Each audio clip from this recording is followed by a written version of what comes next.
You're on Joy 99.7 FM and Hits 103.9 FM in Accra, on Love 99.5 in Kumasi, affiliates across Ghana's 16 regions around the world. It's on myjoyonline.com. Coming up, governance think tank CDD condemns decision to lock out Auditor General from his own office while he's on leave as controversy over government's decision to compel him to go on leave deepens.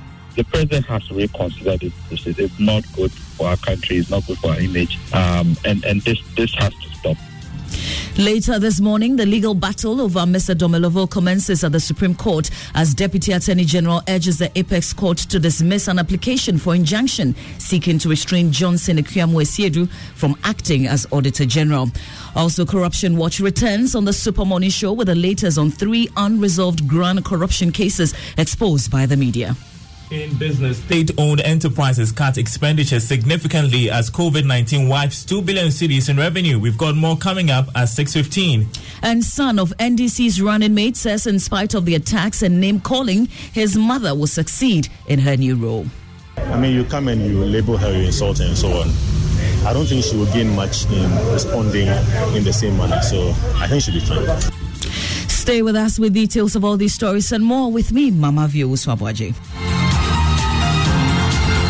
Now, governance think tank Center for Democratic Development has condemned the decision to lock out the Auditor General Daniel Domelovo from his own office while he's on leave. Daniel Domelovo had visited his office yesterday to pick some document, but realized that the locks to the door had been changed. Yeah, but the key cannot even enter. How do you see that? It was flat like this, and they've changed it to this one, so that is fine. Good. While Mr. Domelovo had been directed by the president to proceed on compulsory leave a total of 167 days, Dr. Kojo Asante, Director of Advocacy and Policy Engagement at the CDD, says locking out the Auditor General is a new low in Ghana's fight against corruption. It doesn't make any sense. This is an Auditor General of Ghana, and we are treating him, I'm actually really shocked, and really I think, the president has to reconsider this. It's not good for our country. It's not good for our image. And this has to stop. Well, Chairman of Parliament's Public Accounts Committee, James Aveji, says the latest development is part of a plot to remove the Auditor General. Is it an intention that this government don't want the current Auditor General to work as the Auditor General? Is there a confirmation that they are just locking him out and they don't want him, they are sucking him from office? If there's a way to remove him from office, I think that the Constitution provided the processes that to follow. Meanwhile, Deputy Attorney General Godfrey Yeboah-Dame will this morning urge the Supreme Court to dismiss an application for injunction seeking to restrain Johnson Ekuamu-Esiedu from acting as Auditor General. This is in a case filed by CDD Fellow in Public Law and Justice Professor Stephen Asari. The Office of the President on July 4 extended the leave period of the Auditor General Daniel Domelovo from 123 days to 167, effective July 1, 2020. Here's our court correspondent Joseph Akable with more. The Attorney General's office has filed 2 motions at the Supreme Court. The first is asking the court to dismiss the injunction seeking to restrain Johnson Esiedu from acting as Auditor General. The second one wants the Auditor General and Johnson Esiedu to be removed as defendants in the case. If this is granted, it will mean the Attorney General will be in a position to defend the President who has suspended the Auditor General, the Auditor General who is the victim of the President's action, and the Deputy Auditor General who is the beneficiary of the action. Court correspondent Joseph Akable. Now, later on the Super Morning Show, Corruption Watch will revisit 3 groundbreaking corruption cases exposed by the media last year but have remained unresolved. One of them is popular contracts for sale scandal exposed by Manasseh Azori-Awene. That investigative story revealed how Talent Discovery Limited, a company incorporated in June 2017, won a number of government contracts through restrictive tendering. The sticky in that story is alleged involvement of the head of the Public Procurement Authority, Ajeni Mboateng Ajay, in Talent Discovery sale of government contracts. By reviewing contracts that will either sole source or procured through restrictive tender, the Akufo-Addo administration has made savings of 2.75 billion.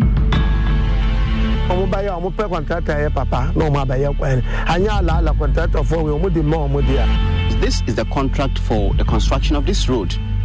How I came by this contract is both intriguing and disturbing. If I understand you, we are having companies who are operating like the Guru boys, so more or less a Guru company. My goodness. God save this country. This is there. You can check this out. Well, so what's the latest on the story? Manasseh Azuria when he will join Koji Angson later this morning on the Super Morning Show with the details. You can't miss this. Majority Leader Osei Mensah Bonsu is pushing full public disclosure of assets declared by public officials. This comes after the House went through the second reading of a bill which gives the Auditor General authority to vet assets declaration documents submitted by a public officer, unlike the current regime where documents submitted are under lock and key. Listen to Osei Mensah Bonsu. I don't see my way clear.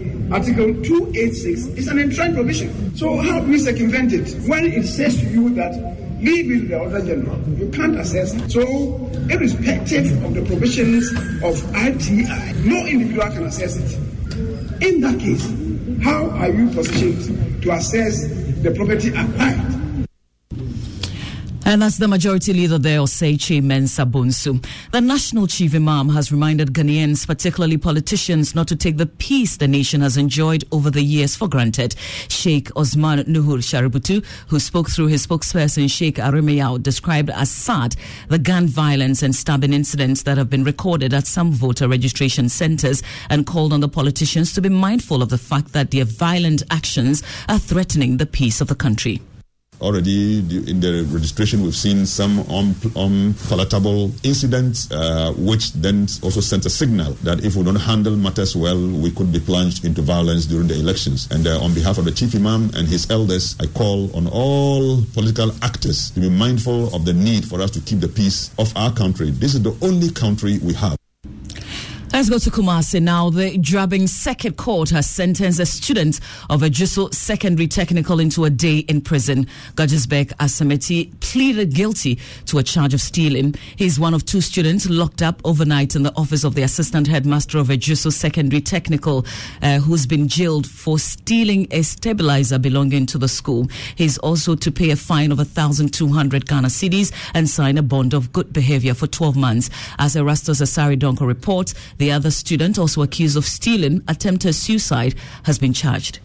Now, second to appear before her ladyship was the assistant headmaster of the Jusso Technical School, Apia Albert Kofi. Now, he was charged with assault.